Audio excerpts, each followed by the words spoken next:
Here begins the second of the introductory lectures. This time, this is India and Pakistan under the British, roughly from the 1600s to the 1940s. The British are first interested in the Indian subcontinent during the European Age of Exploration. This occurs because the British are kind of late coming into the whole exploration, and what they want to do is establish well-known, really well-organized commercial enterprises that are going to be profitable for the various companies back in England. One of the first companies to found itself on these principles was the British East India Company, or the EIC.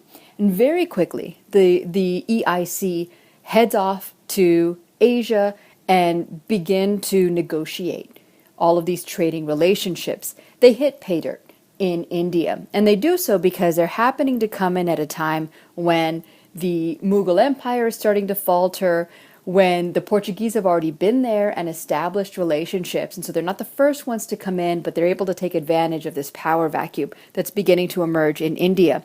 They very quickly take over the cities of Bombay and Calcutta, and as you can see on the map, they're going to expand and basically operate territories along the Indian coastline. Keep in mind, this is not England that is controlling and organizing in India. This is a company. This is the East India Company doing so. Now, as they do so, they realize that it's probably a really good idea to have a military in place. And they had two choices. They could bring in native Europeans who would become the soldiers and work on that, or they could hire Indian natives who would work for them and get a regular paycheck, etc. And as it turns out, option 2 was the better option. As you can see in the photograph, or the painting here, the British are able to use a variety of different military options, including using the Sikhs. And you can notice that these soldiers are Sikhs based on their turbans, so we can identify them pretty easily in artwork. Now, by the time we get to the middle of the 18th century, the middle of the 1700s, Britain is not the only European power who's trying to get a hold in India, and in fact France is now challenging them for power. Britain and France are at odds all over the globe, and this tension really explodes into a war, which is actually more a series of wars that are fought between 1756 and 1763. You guys have probably heard of these as the French and Indian War, or perhaps the 7 Years' War. The deal is that this war had far-reaching consequences. As you hopefully remember, Britain wins the French and Indian War, and what that means is that France loses a good proportion of its colonial territory in North America, but it also means that they lose the opportunity to expand in India as well. So this allows the EIC to have sole control over India, and they begin to expand that control by demanding taxes of the people that they govern in their held territories. By the late 1700s, things were going badly for the EIC, and the British government was increasingly involved in their takeover and management of India. Everything really came to a head in 1857 when the Indian soldiers, who were known as sepoys, mutinied against the EIC's army. They did so really for a couple of reasons. The first one was the build-up that had been occurring since the British presence in India, which was the Anglicization of India, meaning that increasing British presence meant that more and more the British wanted India to look like Great Britain. So English, for example, became the language of education. The only people who could hold high-ranking positions were people who spoke English or British citizens. There was an attempt to stamp out many traditional Indian practices, and the British flat out refused to acknowledge the caste system or even make any sense of it. The second reason, though, was a more culturally based and even religious-based one. This one had to do with the introduction of a new weapon to the English army, and by extension, of course, the sepoys in India. This was the introduction of the Enfield rifle. What you guys see here is the Enfield rifle. And I want you to notice one thing. This little hinge right here. The Enfield rifle was unique because it was a breech-loading rifle, which meant that you unhooked it there at the breech and the cartridges came in from the back. This was different from more traditional older rifles where you put in the gunpowder and the bullet in from the front.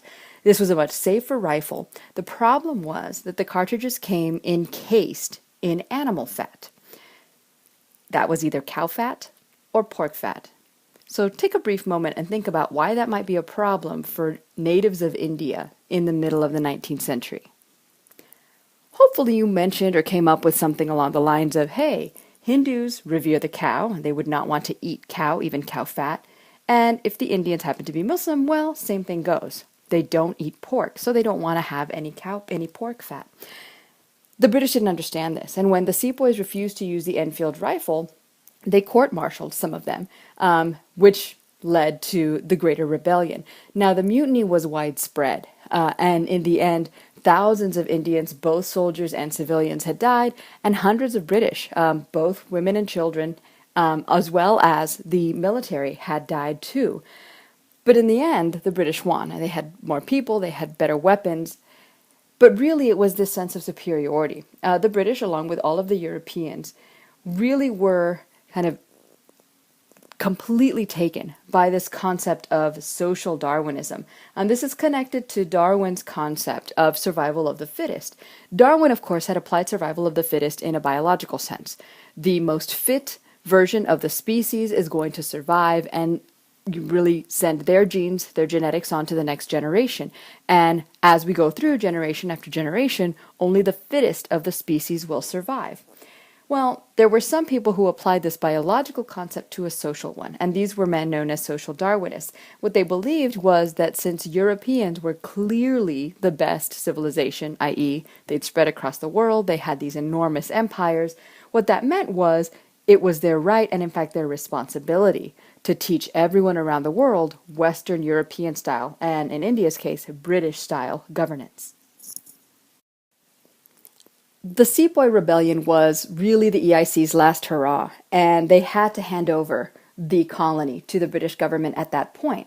So the British passes the Government of India Act, which creates out of India a true colony for the British Empire. That means that it's ruled by a viceroy, a representative of the British monarch, and a council. This was an advisory council only. It was made up of Indian people, but they didn't have any power beyond advising the viceroy. And the fact that they really had no voice in the government eventually leads educated leading members of Indian society to create a political party whose goal it is to advocate for greater presence legislatively for the Indian people. This party, formed in 1885, is known as the Indian National Congress, also known as the Congress Party. The Congress Party was made up of lawyers and journalists and civil servants, so people who had been educated on the British model and people who had come to understand the British legal system and were using those arguments, the arguments of John Locke, etc., to their own ends to try to advocate for greater autonomy for the Indian people. The problem for some in the Congress Party was that the overwhelming majority of members of the Congress Party were Hindu, and they felt that the perspective of these members was not just cultural, but also religious. And it was ignoring the needs and the perspectives of the other great number of Indian people, the Muslims. So in 1906, a separate and competing Muslim League was formed, this time to really deal with the focus of the Muslim people and what they needed in India.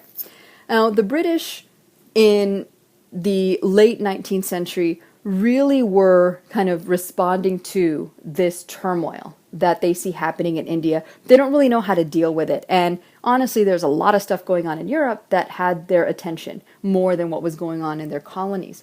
So what ends up happening is eventually the British government passes the India Councils Act of 1909. And what this does is it creates separate electorates. In other words, they divide up based on population the number of legislative seats in India, and these seats correspond to the population of Hindu, Muslims, even Sikhs, and Christians, etc. in India. This was their way of ensuring that everyone's perspective would be seen. And the assumption was, hey, you vote for your candidate goes to the legislature, and your candidate's going to represent your needs. Except, of course, as we know, that's not always how it happens. The legislatures were formed and they attempted to make a go of it, but they found that the perspectives really did compete against one another and they were having a hard time coming together to compromise. So in 1919, just 10 years later, Britain passes the Government of India Act. And this increases the Indian electorate. They do this in part because during World War I, which ends, right, in 1918, a lot of Indian people had gone and fought for the British Army. And so this was Britain's way of saying thank you to them. So they were going to be granting them more authority. They do increase male suffrage, but it only increases to 10% of the total eligible males in India. So it's not really a huge increase. And it really was kind of too little too late. And as a result of that, the leaders of the major parties began to advocate for greater change and better change in India. Mohandas Gandhi, who I'm sure you've all heard of, was a very famous Indian lawyer. He'd been educated in Britain, he'd worked in South Africa, and when he returns to India, he returns really with the goal of forcing the British to see what they're doing to the Indians and helping the world see what's going on in India. He enforces a type of civil disobedience, which he refers to as satyagraha. And what this means is the encouragement to Indians to not comply with British law in India. So, for example, the Indian people remove their children from British-run schools. They refuse to pay taxes or to even buy British goods at all. And many of them quit government jobs. And what this does, of course, is it forces the British government in India to try to maintain a balance that they weren't able to do. They just didn't have enough people to keep running the colony of India. What Gandhi was doing and what his friend in the Congress Party, Jawaharlal Nehru, was doing, this is Nehru right here, is they were appealing to the Indian people. This was very much a grassroots organization, bypassing the leadership of the Indian people. This was a method that some in the Congress Party didn't agree with, and one of those who disagreed with this concept was Muhammad Ali Jinnah, who was a Muslim, but a member of the Congress Party, and he felt that by appealing just to this grassroots organization, you weren't really going to have solid steps forward in really addressing the issue of Indian autonomy. Because he is concerned about that aspect and because he feels that a lot of Gandhi's focus really is Hindu in nature, he resigns from the Congress Party and he's going to attempt to create his own movement, this time a movement of the educated people, mostly Muslim people in India. In 1928, there was an attempt to unite all the various political parties of India. This was the All Parties Conference.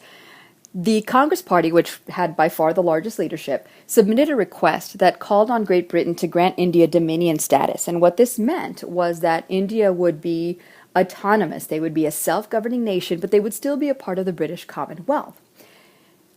The Muslim League agreed with that statement, but they added amendments, and they wanted these amendments there because they felt that the amendments would safeguard the Muslim community, including maintaining separate electorates for legislative positions. The Congress Party thought that this was a problem. They said, no, India should be for all Indians regardless of your race or regardless of your religion. But the Muslims knew better because they had experienced kind of being shut out of this process before. The fact that the Congress Party refused to accept the amendments of the Muslim League simply underscored to Muhammad Ali Jinnah that, Muslims and Hindus maybe couldn't work together in any real way. That did not stop the Congress Party from pushing forward this attempt at centralization in 1930. But what ended up happening was that Muslims felt even more outside of the decision-making process. So in 1932, a very important pamphlet was published. It was known as the Now or Never pamphlet. And basically what it did is it called for the creation of two separate states on the Indian subcontinent. One called India for the Hindus, and one called Pakistan for the Muslims. And you can, it's hard to read here. You can see the word Pakistan there in the pamphlet. Now, all of this turmoil clearly got back to the British government, and in 1935, Britain sought to reorganize the Indian government with a new Government of India Act, obviously of 1935.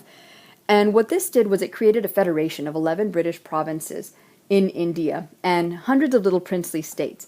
The goal was that now India would be able to have a big legislative assembly, and they'd be able to get together and decide on some of the rules for their own country. So they weren't going to be completely self-governing, but they were going to have a little bit more independence than they had had before.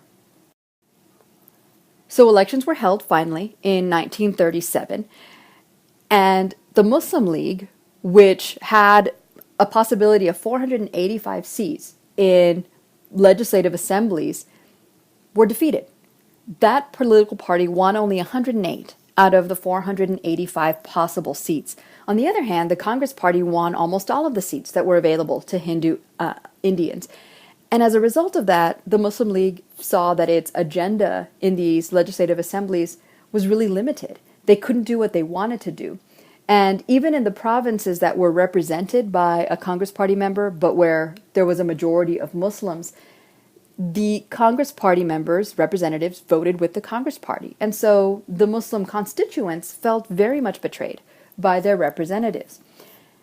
The reality of that was ultimately put on hold because, of course, 2 years later, World War II breaks out.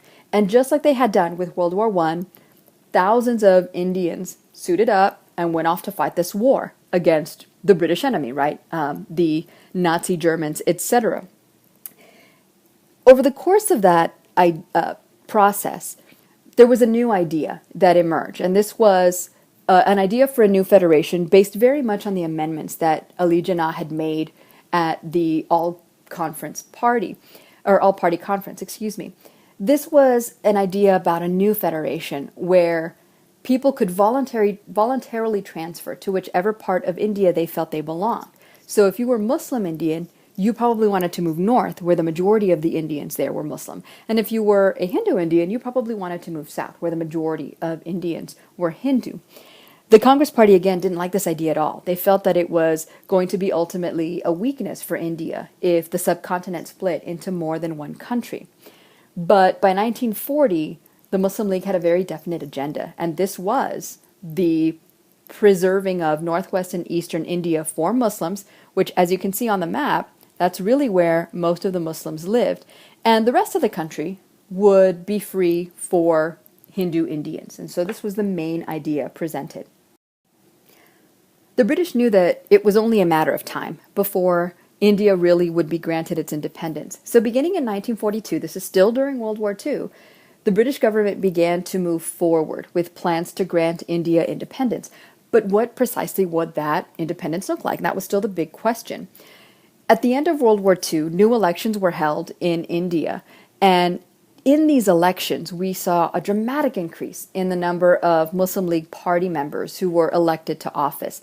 They used a really simple slogan to run against their opponents, and that slogan was Islam in danger. In other words, they were appealing to this fear that if the Congress Party won a lot of seats, that Muslim voices would be silenced.